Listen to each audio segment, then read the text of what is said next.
দেখ, তাহলে চারণ কবি আমি কি বললাম, সাউথ ইন্ডিয়া তেলেগু ভাষার বিখ্যাত কবি ভারবারা রাওয়ের থেকে লেখা চারণ কবি। আমি আগেই বললাম বিভিন্ন জায়গায় জায়গায় যে নিজের কবিতাকে ব্যাখ্যা করে গড়া হচ্ছিল চারণ কবি। মূলত স্বাধীনতার সমতে বিরাট গুরুত্বপূর্ণ। আমি একটু আগে যে কথাটা বলছিলাম, pen is mightier than the sword, কখন বুঝতে পারবি স্বাধীনতা? স্বাধীনতা আন্দোলনের সময়।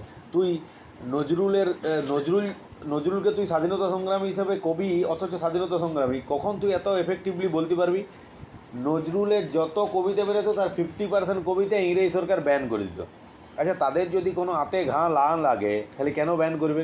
নিশ্চয়ই ওই কবিতা পড়ে পর অনেকে উদ্বুদ্ধ হতো। ধর, ভগৎ সিং কোথায় দেশের স্বাধীনতা আন্দোলনের জন্য নিজের জীবন অর্পণ করেছে কলকাতাতে, সেইটা দিল্লির কোনো লোক বা বোম্বের কোনো লোক সেইটা দেখে পর তার রক্ত গরম কীভাবে হচ্ছে? খবরের মাধ্যমে, বটে কিনা? তোরা হঠাৎ করে কী করে ভারতবর্ষের উপরে, তোর পাকিস্তানের সঙ্গে ভারতবর্ষের যুদ্ধ হচ্ছে, কার্গিলের যুদ্ধে ভারত জিতেছে, তুই এইখান থেকে কী করে গর্বিত হচ্ছিস? তুই তো আর কার্গিলে উকি পাড়ি দেখতে গিয়েছিলি নি? কোথায় খবর পেয়েছিস? খবর তখনকার দিনে এইরকম খবরের থেকেও বড় কথা হচ্ছে যে ভারতবর্ষের স্বাধীনতা আন্দোলনে যেসব কবিদের ভূমিকা বিরাট গুরুত্বপূর্ণ ছিল, চারণ কবিও তাদের মধ্যে একজন, যারা দেশাত্মবোধক বিভিন্ন যে কোনো রকম কবিতা তাদের লেখার মাধ্যমে বিভিন্ন জায়গাতে প্রচার করে বেড়েছে। ওটা দেখ, চারণ কবি ভারবারা রাও, কবিতার লাইনে আসি সরাসরি। দেখ, নিয়ম কানুন সব লোপাট, আর সময়ের ঢেউ তোলা কালো মেঘের দল ফাঁস লাগাচ্ছে গলায়। এক একটা পোর্শন করে পড়তে হবে, তাহলে পর মানেটা বুঝে যাবে, বুঝতে পেরেছিস?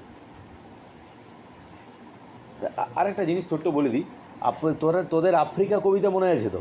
আফ্রিকা কবিতাতে কৃষ্ণাঙ্গদের উপর কাদের অত্যাচারের কথা বলানো হয়েছে? শ্বেতাঙ্গদের। বর্ণবিদ্বেষ প্রথাটা এখন হয়তো অনেকটা কম, সেই সময়তে অনেকটাই ছিল। আফ্রিকায় তোর আমি লিখে দেবো, বেঞ্জামিন মলোইস বলে একজন ব্যক্তি ছিল যে বর্ণবিদ্বেষের বিরুদ্ধে, সরকারের বিরুদ্ধে প্রতিবাদ করেছিল। তার ফল হয়েছিল তাকে অন্যায়ভাবে ফাঁসি দিয়ে দেওয়া হয়েছিল, অন্যায়ভাবে। এবং তাকে যে অন্যায়ভাবে ফাঁসি দেওয়া হয়েছে, কারা সেটাকে জগতে প্রতিবাদ গড়ে তুলেছিল? বিভিন্ন লেখক, বিভিন্ন কবি। ঠিক আছে, দেখ সেরকমই একটা প্রেক্ষাপট। নিয়ম কানুন যখন সব লোপাট, আর সময়ের ঢেউ তোলা কালো মেঘের দল ফাঁস লাগাচ্ছে গলায়, চুইয়ে পড়ছে না কোনো রক্ত, কোনো চোখের জলও নয়, ঘূর্ণিপাকে বিদ্যুৎ হয়ে উঠছে বাজ, ঝিরঝিরে বৃষ্টিও হয়ে উঠছে প্রলয় ঝড়, আর মায়ের বেদনাস্ত্র বুকে নিয়ে জেলের গরাদ থেকে বেরিয়ে আসছে কবির কোনো লিপিকার স্বর। আমি এরপর ছোটো ছোটো প্রশ্নে ব্যাখ্যা করবো। নিয়মকানুন যখন সব লোটান, মানে এমন একটা শাসন চলছে যে শাসনের নিয়ম কানুনের ধার ধানে, বলে না জঙ্গল রাজ চলছে, খবরের চ্যানেলে মাঝে মাঝে শুনতে পাবি জঙ্গল রাজ চলছে। তো কখন বলে ওইটা? যখন আইন নিয়ম কানুন কিছু নাই, মানে যে শাসক সে চাইলে তোকে মেরে দিতে পারে। কেন মেরেছে? মন গেছে। মানে এটা তো কোনো দিন হতে পারে না, ইংরেজ শাসনে সেজেছিল। বলছে নিয়ম কানুন সব লোপাট, আর সময়ের ঢেউ তোলা কালো মেঘের দল ফাঁস লাগাচ্ছে গলায়। আর কালো মেঘের, যে কোনো কালোকে আমরা অশুভ, কালো মেঘ বলতে অশুভ জিনিসকে বোঝাই। বলছে আর সময়টা এমন উঠেছে, এমন একটা সময় উত্তাল, যে প্রতিবাদ করতে যাচ্ছে তার গলাটাই চিপে ধরছে। শাসক সম্প্রদায় যদি ফ্যাসিস্ট হয়, মানে কেমন বলবো, শাসক সম্প্রদায় যদি একনায়কতন্ত্র হয় না, সবসময় তারা কীটাকে ভয় করবে জানে? শিক্ষাকে। সবসময় তারা কণ্ঠকে ভয় করবে। মানে কেউ প্রতিবাদ করছে, তার গলাটাকে দাবানোর জন্য প্রথমেই তার গলাটাকে দাবে। গলা চিপা বলতে এখানে অরিজিনালি ভাবিস না গামছালি কেউ গলাটা বেঁধে দিচ্ছে, মানে তার কণ্ঠটাকে রোধ করতে চাইছে। সে যে কোথাও একটা অন্যায় হচ্ছে, তুই অন্যায়ের প্রতিবাদ করছিস, তোর প্রতিবাদ থেকে আটকানোর চেষ্টা করছে, সেটাকে বলা হচ্ছে। চুইয়ে পড়ছে না কোনো রক্ত, কোনো চোখের জলও নয়, ঘূর্ণিপাকে। আবার সব সময় কি একদম রক্ত দেখা হলেই রক্তপাত বটে? সেটা নয়। অনেক সময় তুই এমন একটা জীবনযাপন করছিস যেটা একদম বদ্ধ মৃতর মতো জীবনযাপন কেউ করছে, সেটাও তো রক্তপাতের থেকেও বড়। তাই বলছে কোনো রক্ত চুইয়ে পড়ছে না, কোনো চোখের জলও দেখা যাচ্ছে না। কারণ আরও ব্যাপারটা শুন, সরকারের বিরুদ্ধে যেই বলবে, যেই লিখবে, যেই প্রচার করবে, তার স্থান কোথায় হবে? জেলের ভিতরে। তাই তুই চোখের সামনে দেখতে পাবিনি কোনো যে এত দুঃখ কষ্ট কান্না। ঘূর্ণিপাকে বিদ্যুৎ হয়ে উঠছে বাজ, ঝিরঝিরে বৃষ্টি হয়ে উঠছে প্রবল ঝড়। চোখের জল মানুষের সামনে না দেখাতে হলেও এই যে প্রতিবাদ করছে, আর প্রতিবাদটাকে দাবি দিচ্ছে কারা? শাসক সম্প্রদায়। সেই দাবানোর বিরুদ্ধে সবাই একজোট হয়ে যে ওই বিন্দু বিন্দু চোখের জল লোকের, সেটা যেন বড় কোথাও বড় জলোচ্ছ্বাস হয়ে যাচ্ছে। আবার তাদের মনের মধ্যে থাকা ক্ষোভগুলো ওই শাসক ফ্যাসিবাদ সম্প্রদায়ের বিরুদ্ধে, সেটা কী হচ্ছে? বিদ্যুতের মতো ঝলকে উঠছে। ঝিরঝিরে বৃষ্টি হয়ে উঠছে। এই ছোটো ছোটো ছোটো ছোটো দল মিলে পরে কোথায় কোথায় বলে? বিন্দুতে সিন্ধু, সেরকম ছোটো ছোটো সবাইকার মধ্যে প্রতিবাদ, একসময় প্রবল ঝড় হয়ে যাচ্ছে। এরকম ঝড়েই তো কোনো সরকারের পতন ঘটে, ঝড়। আর মায়ের বেদনাশ্রু বুকে নিয়ে জেলের গোড়ার থেকে বেরিয়ে আসছে কবির কোনো লিপিকার স্বর। বলছে আর মায়ের বেদনাশ্রু মানে মাকে, পরাধীন ভারতবর্ষ বা পরাধীন দেশের মা হচ্ছে স্বদেশ ভূমি, সেই মায়ের বেদনাটা কারা বুকে নিয়ে যেত? অধিকাংশই বিপ্লবীরা। সেই বিপ্লবীদিকে জেলে বন্দি করছে, সেই জেলের ভিতর থেকেই তারা লেখছে এবং সেই লেখাকে চারদিকে ছড়িয়ে দিচ্ছে। ভারত যখন পরাধীন ছিল না, একটা খবর আরেকটা জায়গায় পাঠানোর জন্যে বলা হতো নিষিদ্ধ ইশতেহার বা বুলেটিন প্রকাশ করা হতো, খবর। সেই খবরগুলো গোপন মারফত একটা জায়গা থেকে আরেকটা জায়গায় পড়ে যেত, ইংরেজের হাতে পড়লে মেরে দিত, বুঝেছি। তাই বলছে পরাধীন ভারতবর্ষের বেদনাকে বিপ্লবী সন্তানরা নিয়ে পড় যখন জেলে গেছে, সেই জেলের ভিতর থেকে লেখা বেরিয়ে আসছে। কী লেখা? পরাধীন ভারতবর্ষের যে শাসক আছে সেই শাসকের বিরুদ্ধে লেখা কথা। যেমন নজরুলের ধর তোরা পড়ে এসছিস, ওই যে শিকল পরার গান পড়েছিস, আবার ধর নজরুলের ওই যে কারার ওই লৌহকপাটটা শিকল পড়ে, আবার সর্বহারা কাব্যগ্রন্থ বল, ফণী মনসা বল, অধিকাংশ জিনিসেই নজরুল যা লিখেছে দেশের স্বাধীনতার জন্য লিখেছে, পরাধীন ভারতবর্ষকে ব্যঙ্গ করে ইংরেজ সরকারের বিরুদ্ধে, আর নজরুলের প্রতিটা লেখাকে ব্যান করেছে। আচ্ছা, এই এখন পশ্চিমবঙ্গে একটি সিনেমা শুক্রবার রিলিজ হবে, সিনেমাটার নাম হচ্ছে দ্য বেঙ্গল ফাইলস। সিনেমাটা বহু দিন ধরে ব্যান করা ছিল, বের করতে ছিল, কারণ সিনেমাটাতে পশ্চিমবঙ্গের পূর্বের মুখ্যমন্ত্রীর বহু অত্যাচারকে দেখানো আছে। সে চাইবে যে সেটা বেরাক, সে বেরাতে দেয়নি এতদিন। যে মুহূর্তে তার পতন ঘটল, শুক্রবার বেরাচ্ছে সিনেমাটা। কালকে শুক্রবার, হ্যাঁ, তাই কালকে বেরোচ্ছে সিনেমা থেকে, সার্চ করবি দেখতে ওই দ্য বেঙ্গল ফাইলস। ওটা বিরাট অত্যাচারের কথা বলা আছে। কেন শাসক সম্প্রদায় সবসময় তার অত্যাচারের কথাটা যেই তুলে ধরুক, তার গলাটাকে টিপে ধরার চেষ্টা করে। কিন্তু প্রতিবাদ বা অন্যায় কি দাবা চিরকাল থাকে? বলছে জেলের মধ্যে বন্দি করলে জেলের ভিতর থেকে এই লেখা বেরোতো বিভিন্ন মাধ্যমে। একটা জিনিস দেখবি, শুন, আর যে জিনিসটাকে যত ব্যান করা হবে সেই জিনিসটার প্রতি মানুষের উৎসাহ বেড়ে যাবে। আমি যদি এই কভারটা তোরা কোনোদিন খুলে দেখিস নি, দেখেছিস কি নিজের থেকে? কিন্তু আমি যদি প্রথম দিন বলি দিতে বলে ভুল করেও খুলবি নি, বিশাল বিরাট ডেঞ্জারাস জিনিস, মন উৎসুক হতোই বটে কি না? এরকম দেখবি যেটার দিকে মানা থাকে এইখানে যাস না, এখানে বিরাট ব্যাপার, সেইটার দিকেই মন যাবে, কী আছে, কী এমন আছে, কী কিউরিয়াসিটি। সেরকম যতগুলো এরকম লেখাকে ব্যান করেছে, ওই লেখাগুলো আরও বেশি লোক পড়িছে। কেন পড়িছে বলতো? লোক ভাবি যে কী এমন আছে যার জন্য ব্যান করেছে, কী এমন আছে যার জন্য লোক পড়তে চায় না, এটা সরকার আটকায়। দেখ, তাহলে জেলের গোড়ার দিকে লেখা বেরিয়ে আসছে। দেখ, চুপ কর। যখন কাঁপন লাগে জিভে, বাতাসকে মুক্ত করে দেয় সুর, গান যখন হয়ে ওঠে যুদ্ধেরই শস্ত্র, কবিকে তখন ওরা ভয় পায়। কাঁপন, জীব কখন কাঁপে? কথা বললে কাঁপে, আর প্রতিবাদের সুরে কাঁপে। কাঁপে না? কাঁপে নাই? কথা না বললে জীব স্থিরই থাকবে। তো বলছে যখন কবির কণ্ঠে প্রতিবাদের ধ্বনি বেরিয়ে ওঠে, তখন শাসক সম্প্রদায়ও কবিকে ভয় করে। নাহলে কবিকে, তোর হাতে বন্দুক আছে, শাসক তুই, চাইলেই তোর তোর রাজত্ব, তুই কবিকে কেন ভয় পাবি? তখন ভয় পাবি যখন তার কণ্ঠে প্রতিবাদ ধ্বনিত হয়, আর তার প্রতিবাদের ধ্বনিটা কাদের মনে মনে আগুন জ্বালিয়ে দিবে? আরও হাজার হাজার লোকের মনে আগুন জ্বালিয়ে দিবে বটে।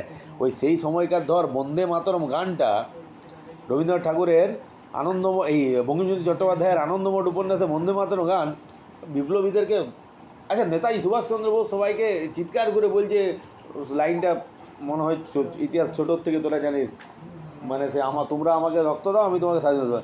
কথাটা কি অতটা সাধারণ? এত লোককে উজ্জীবিত করে আছে। তোদেরকে আরও ভালো বোঝানোর জন্য বলি, তোরা উড়ি সিনেমাটার ট্রেলার দেখেছিস, হাউ ইজ দ্য জোস, হাই স্যার? ওটা কি শুধুমাত্র হাউ ইজ দ্য জোস বলা, হাই স্যার? ওটার মধ্যে পাম্পটাপ এমন হয়ে যাবে যে তারপরে একটা গুলি জায়গায় 10টা গুলি মারতে পারবে আতঙ্কবাদী দিকে। তাহলে সেরকম বলতে চাইছি কি, যখন কবির কণ্ঠে প্রতিবাদের, চুপ কর গাধাগুলো, যখন কবির কণ্ঠে প্রতিবাদের স্বরটা প্রচণ্ডভাবে মানে উদ্গারিত হয়, তখন শাসকরাও কিন্তু কবিদেরকে ভয় পায়। নাহলে কবিরা সাদাসিধা লোক, ধুতি পরা লোক, তাদেরকে কে ভয় পাবে? কিন্তু কেন ভয় পাবে? কারণ তার লেখাটা আরও হাজার হাজার মনের মধ্যে বারুদ জাগিয়ে তুলবে, বটে কিনা? যেটাকে তোরা গোদা বাংলায় বলিস মোটিভেশন, মানে কিছু একটা স্পিচ পড়লি, আজকেই মনে হলো 12 ঘন্টা পড়ে দেবো, তারপরে মেয়েই যাস, কিন্তু সেই সময় মনে হয় 12 ঘন্টা, কিন্তু সেইটা তো পাম্প আপ করে। সেরকম কবির লেখাটা কিন্তু বারবার জনসাধারণের মনে কী করে? একদম মানে জাগি তুলেছে, ইংরেজি দিকে মেরিয়ে মানে দৌড়ি দেবো যাকে বলে। দেখ কবিকে তখন ওরা ভয় পায়, কয়েদ করে তাকে, চুপ কর অনেকবার বললাম, আমি দুজনকে জড়িয়ে দেবো। দেখ কয়েদ করে তাকে আর গর্দানে আরও শক্ত করে জড়িয়ে দেয় ফাঁস। বুঝলি, তখন কবিকে কে কয়েদ করে? সেই ইংরেজ সরকার বা ফ্যাসিস্ট শাসক সম্প্রদায়, মানে যে কোনো হতে পারে। কিছুদিন আগে হিরক রানী ছিল, সেও হতে পারে। তাহলে সে তখন কি করে, তার গলাতে আবার ফাঁস লাগিয়ে দেয়। কেন ফাঁস লাগিয়ে দেয়? যাতে সে প্রতিবাদ না করতে পারে। শুন, প্রতিবাদের একটা বিরাট বড় গুণ আছে, ছোঁয়াচে বড়। আজকে আমি যদি কোনো জিনিসটা নিয়ে প্রশ্ন করি না, তোদের মনে প্রশ্ন জায়গায়, কালকে তোরাও প্রশ্ন করবি। মনে কর চিরকাল তোরা কোনো একটা জায়গায় যাচ্ছিস, একটা 10 টাকার জিনিসকে 15 টাকায় তোদেরকে বিক্রি করছে, তোরা 15 টাকায় কিনে খাচ্ছিস। একদিন যদি কেউ ওখানে প্রতিবাদ করে যে 15 টাকা তো নয়, এমআরপি আছে 10, মানে ম্যাক্সিমাম রিটেলার প্রাইস হচ্ছে 10, তুমি 10-এর বেশি 1 টাকাও নিতে পারো না, আইনত অপরাধ, 15 কেন নিচ্ছ? বলছে না, কোল্ড ড্রিঙ্কসটা ঠান্ডা করার জন্য 5 টাকা নিচ্ছি। আরে বাবা, ওটা কোল্ড ড্রিঙ্কসে, ওটাকে গরম ড্রিঙ্কস লয় যে তুমি ঠান্ডা ছাড়া বিক্রি করতে পারবে। ঠান্ডা করার জন্য পয়সা ধরা থাকে, তবু আমাদের দোকানগুলো 2 টাকা 3 টাকা বেশি নেই কেন? ঠান্ডা। পাহাড়ের উপরে হলে, ডিফিকাল্ট সিচুয়েশন হলে, গ্রামের ভিতরে একদম হলে ব্যাপারটা আলাদা। কিন্তু যদি মনে কর শহরে একদম দারুণ যোগাযোগ ব্যবস্থা, সেখানে তোকে 10 টাকা দিয়েছে, 15 টাকা নেই, ওটা অন্যায়। একজন কেউ প্রতিবাদ করে দিল, পরের দিন থেকে তোর মনে ওই খুঁতখুঁতানিটা থাকবে। সেরকম কবিদের প্রতিবাদ, তখন গোলাটাকে কী করতে চেষ্টা করে, আরও আটকে দেওয়ার চেষ্টা করে। কিন্তু তারই মধ্যে কবিতার সুর নিয়ে শ্বাস ফেলেছেন জনতা মাঝি। কিন্তু অন্যায়কে চিরকাল দাবি রাখা যায় না, সে তারই মধ্যে থেকে কোনো মতে কী বললাম, জনগণের কণ্ঠে প্রতিবাদের সুর পৌঁছে যায়, ফলে জনগণও কী হয়ে ওঠে, প্রতিবাদী। তোদেরকে কেমন বললাম, যে কোনটা বললাম, যে ঘরটিকে বন্ধ করে রাখবি, বলবি এই ঘরের ভেতরে ঢোকাটা কঠিন, মানে ঢুকলে বিশেষ কিছু আছে, না খোলাই উচিত, সেই ঘরটাতেই কিউরিসিটি বাড়বে। সেরকমভাবে লেখকের লেখাটা দাবানোর চেষ্টা করলেও সেটা কোনো না কোনো মতে মানুষের মধ্যে পৌঁছিয়ে যায়। দেখ, শ্বাস ফেলেছেন জনতার মাঝখানে, ফাঁসির মঞ্চ ভারসাম্য রাখবার জন্য মিলিয়ে যাচ্ছে মাটিতে। একটু আগে বলা হয়েছে যে গলায় ফাঁস দিয়ে ফাঁসি দেওয়াতে চেষ্টা করছে। কিন্তু আচ্ছা বল না, ভগৎ সিংকে কে ফাঁসি দিয়েছিল? বল বল বল বল বল বল বল বল বল বল ফাজলামি করলে তো হবে না। ভগৎ সিং নিজে ফাঁসি দিয়েছিল? হ্যাঁ, 10-11 পর্যন্ত পুরো পয়সা বরবাদ। হ্যাঁ, ভগৎ সিং নিজে ফাঁসি নিয়েছিল। ভগৎ সিংকে কে ফাঁসি দিয়েছিল? ইংরেজ সরকার। ইংরেজ সরকারের মধ্যে ফাঁসিটা কে দিয়েছিল বল দেখি নামটা। তুইও জানিস না, আমরাও জানি না, কিন্তু ভগৎ সিংকে আমরা জানি। তাই ফাঁসুড়েকে, অন্যায়ভাবে যে কাজ করে তাকে জগৎ মনে রাখে না, যে দেশ দশের জন্য প্রাণ দিয়েছে তাকে জগৎ মনে রাখে। ভগৎ সিংকে মনে আছে, ক্ষুদিরামকে মনে আছে, শক্তি গুরুকে মনে, এই রাজগুরুকে মনে আছে, ওটা কি না? কিন্তু বাকি তাদের উপরে যে অত্যাচার করেছে মনে হয়, ওইটাই বল দিয়েছি কি, যে ফাঁসির মঞ্চ ভারসাম্য রাখার জন্য মিলিয়ে যাচ্ছে মাটি। বলছে ফাঁসির মঞ্চটাই মাটিতে মিশিয়ে যাচ্ছে, যে ফাঁসি দিয়ে, ফাঁসি দিয়েও তাদেরকে মানে মারা যায় না। কোন দিক দিয়ে মারা যায় না? ভগৎ সিং আমাদের মনে জীবিত আছে, ক্ষুদিরাম আমাদের মনে চিরকাল জীবিত আছে, সেটা বলছে। স্পর্ধা জানাচ্ছে মৃত্যুকে, আর তুচ্ছ ফাঁসুড়িকে ঝুলিয়ে দিচ্ছে, ঝুলিয়ে বলছে মৃত্যুকেই আঙুল দেখিয়ে দেখাচ্ছে যে তুই আমাকেও হার মানাতে পারবি না। এবং কাকেই আরও ফাঁসির কাঠে ঝুলিয়ে দিচ্ছে, যে ফাঁসি দিচ্ছে তাকেই। মানে জীবন অতিবাহিত, একদিন সবার মৃত্যু ঘটবে। একটু আগে বললাম, ফাঁসুড়িকে কেউ আর মনে রাখবে নাই, মনে রাখবে যে দেশের জন্য নিজের প্রাণটা দিয়েছে। এখানে সেটাই বলা হচ্ছে যে ভারসাম্য রক্ষার জন্য যে ফাঁসির কাঠ আছে সেইটাকেই মাটিতে লোপাট করে দিচ্ছে, আর যে ফাঁসি দিচ্ছে তাকে জগৎ ভুলে যাচ্ছে, যে ফাঁসিতে যাচ্ছে দেশের জন্যে তাকেই সবাই মনে রাখছে। মানে এখানে মূলত একটা অস্থির রাজনৈতিক পরিস্থিতিতে দেশের জন্যে যারা নিবেদিত প্রাণ, সে যে কবি, যারা দেশের দশের স্বার্থে বিভিন্ন কবিতা লিখে পর মানুষের মনের মধ্যে পরাধীনতার মধ্যে থেকে আজ স্বাধীনতার আলোকে আসার জন্যে যে বাসনা, যে বারুদ, সেটা জ্বালিয়ে দেয়, সেই কবিদের কথাটাই এখানে বলা হয়েছে। তার জন্যই কবিতাটার নাম হচ্ছে চারণ কবি। বুঝা গেল?